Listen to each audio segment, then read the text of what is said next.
आधा रात, शांत पहर, गुप्त सन्नाटा और चांद के हल्का बिलखत रोशनी के बीच रामविलास खेत के सारा काम खत्म करके घर लौटत रहल। रास्ता एगो कच्चा सड़क से होत की जंगल के किनारे से जात रहल। गांव वाले अक्सर देर शाम गांव के अंदर और गांव के बाहर आवे जाए खातिर बहुत डरात रहले। ओकर सबसे बड़ कारण ऊ जंगल रहे। उहे जंगल जौना में न जाने कितना खुदकुशी करे वाला लोगन के आत्मा भटकत रहे। अब भला कितना सच और कितना झूठ जानी आज के कहानी में। आज पूर्णिमा के रात रहे। रामविलास जब ओजा से निकलल तब रात के करीब 11:15 बजत रहे। थकल हारल पूरा दिन काम करे के बाद अब ओकरा बड़ा जल्दी घर पहुंचे के रहे और वो अपन साइकिल उठवलस और निकल पड़ल अपना गांव के ओर। पूरा रास्ता रात के सन्नाटा में सिर्फ रामविलास के ही साइकिल के आवाज गूंजत रहे। दूर दूर तक इंसान तका केहू जानवर तक नजर नइखे आवत रहले। रामविलास कुछ बेर में पहुंच गईल उहे जंगल में जौना में न जाने कितना गांव के लोग खुदकुशी किए रहले। ऐसे में रउआ सोच सकतानी का माहौल होई ऊ जगह के। कितना लंबा रास्ता बा, हमार त जाने निकल गए लावत आवत। अब बस जल्दी से ही जंगल पार हो जाओ, फिर आराम से घरे पहुंच के सुकून के नींद सोइब। वैसे भी काल सवेरे जल्दी उठकर दोबारा फसल के बिक्री करे के बा। इहे कहत कि रामविलास जंगल के भीतर पहुंच गईल। साइकिल के गति तेज बढ़ावत की रामविलास टॉर्च के सहारे पेड़न के क्रॉस करे लागल के तबे साइकिल के चक्का एकदम से जाम हो गई और रामविलास सीधा मुंह के बल नीचे गिर गईल। अरे मोरी मैया, ई का हो गईल? इस साइकिल के भी अभी खराब होए के रहे। रामविलास अब ओजा से पैदल जाए लागल। खैर एकरा अलावा ओकरा पासे कोनो दूसर चारा भी न रहल। तबे बढ़ते कदम के साथ कुकुरन के रोवे के तेज आवाज ओकरा सुनाई दे लागल। पूरे जंगल के माहौल एकदम डरावना लागे लागल। तबे अचानक रामविलास की नजर एगो पेड़ के ऊपर पड़ल त ओकर रूह कांप उठल। ऊ देखलस कि एगो आदमी गर्दन में फसरी लगा के डाल से झूलत रहल। ऊ एकरा से ज्यादा कुछ बोल पावत या सोच पावत ओकरा पहले ऊ लटकल लाश गायब हो गई। रामविलास बहुत ज्यादा परेशान हो गई। ऊ जंगल के लगभग आधा रास्ता तक पहुंच गए रहे। हम सुनले बानी गांव के किसान और जिंदगी से परेशान लोग यही जंगल में आके आत्महत्या कर ले और फिर हमेशा ओकनी के आत्मा वही जंगल में भटकत रहेला और सूरज ढले के बाद जंगल से गुजरे वाला लोगन के मार देले। तबे ओकरा के एक औरत के रोवे के आवाज सुनाई देवे लागल।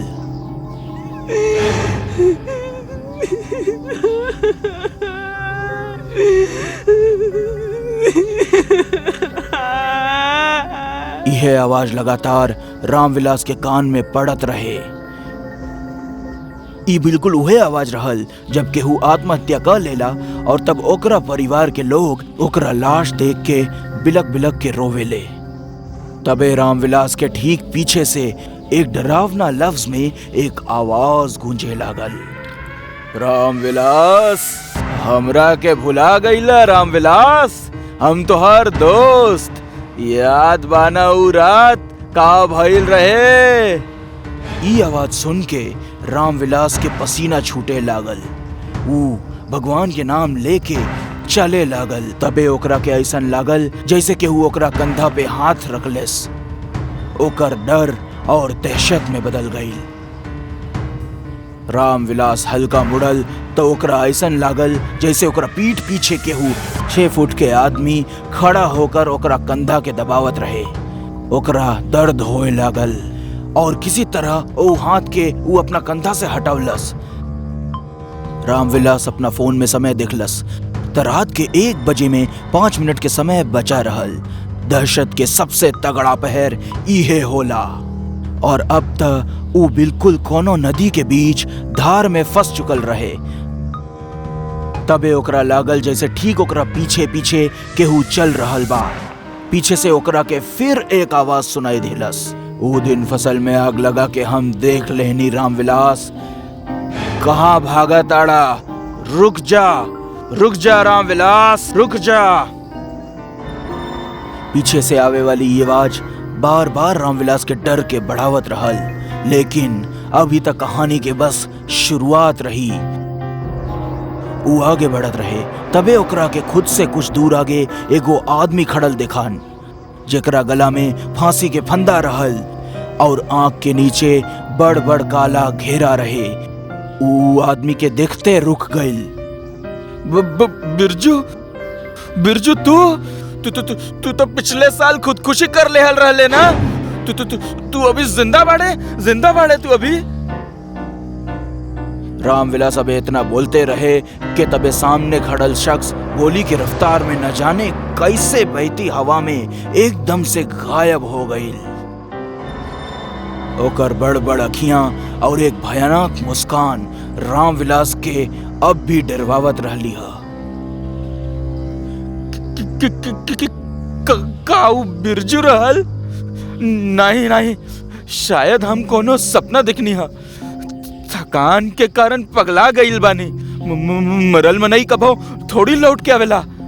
इतना कह के रामविलास आगे बढ़ल। वो 4 कदम आगे चलले ही रहे कि एक खतरनाक आवाज में केहू पीछे से बोललेस। मरल मनई भी लौटेले जब उनका के बदला लेवे के रहे।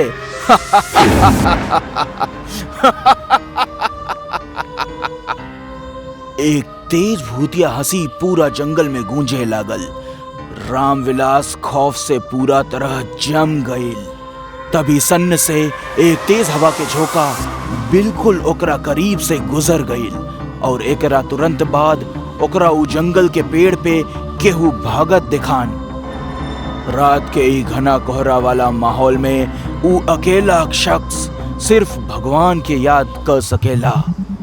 वहां से आगे चलत रहल। रात के गुप्त खामोशी जंगल के माहौल के और डरावना बनावत रहली है। तबे बिजली कड़के लागल।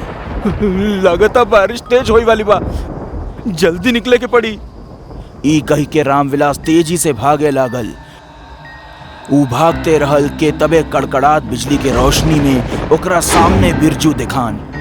ई बेर बिरजू के खौफनाक शक्ल देखकर रामविलास लड़खड़ा गईल और जमीन पे गिर गईल। रामविलास पता ना काहे जमीन से उठे न पावत रहा। ऐसन बुझात रहा जैसे उस जमीन से चिपक गईल बा। तभी बिरजू धीरे धीरे रामविलास के तरफ बढ़त रहे। बिरजू के अखियां पूरा सफेद रहल और गला पे गहरा चोट के निशान रहल, जेकरा देख के साफ पता चलत रहे कि बिरजू के मौत फांसी पे लटके के कारण भइल बा। हम तोहार दोस्त हई बिरजू। अरे यार जाए दे ना बिरजू, हम तोहार दोस्त हई।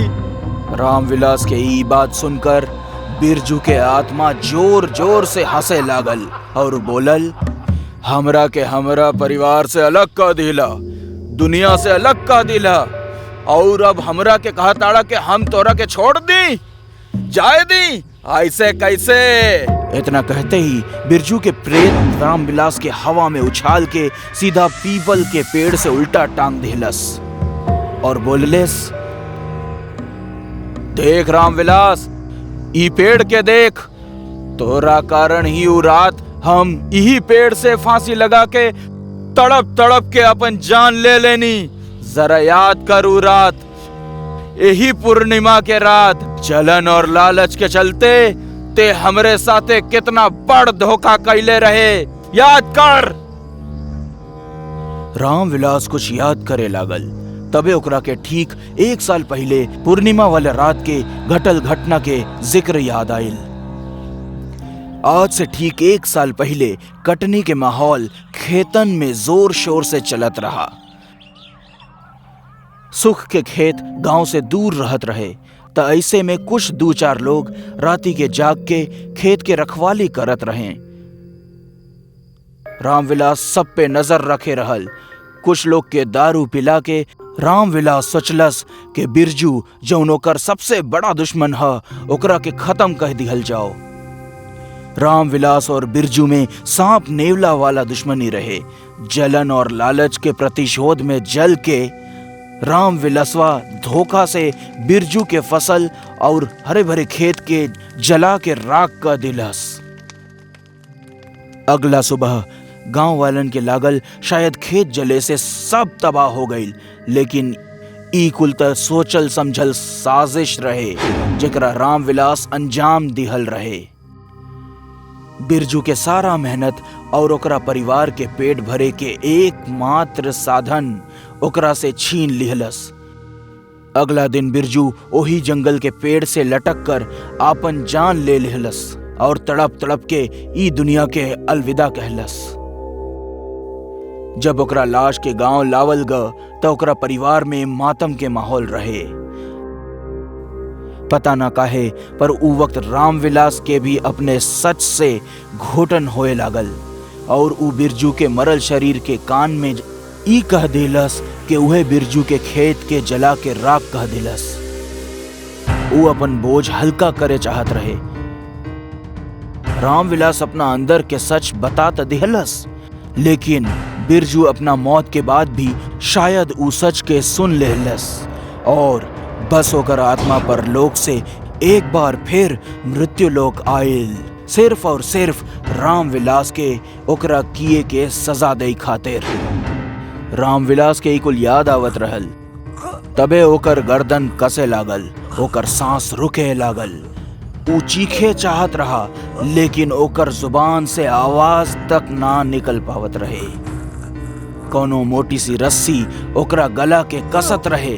साफ शब्द में ओकरा के फांसी दिहल जात रहे। अब ऊ बिल्कुल फांसी के फंदा पे झूले लागल और बिरजू उहे पेड़ के नीचे एक प्रेत के खौफनाक हंसी दिहे जात रहल, जे माहौल के और भी डरावना बनावत रहले। रामविलास उहे तड़प तड़प के अपन जान दे दिलस और ओकरा बाद अगला दिन गांव वाले जौन देखलेन, सब लोग रामविलास के मरल शरीर के खौफनाक चेहरा देखलन। ओकर आंख नइखे रहल, जुबान बाहर लटकल रहे, फंदा ओकरा गला में बहुत बार लपेटल रहे, लेकिन अब ऊ बार बार झूलत रहे। गांव के लोग और ओकरा परिवार के लोगन के रामविलास के खुदकुशी के जरा भी विश्वास नइखे होत रहल। खैर, अब कर्म का पाप त इंसान के यही लोक में भोग के जावेला, एही ले किहल कर्म वापस जरूर लौटेला। अगर केहू के साथ धोखा करे तो ओकर बदला मरे के बाद और घातक होला।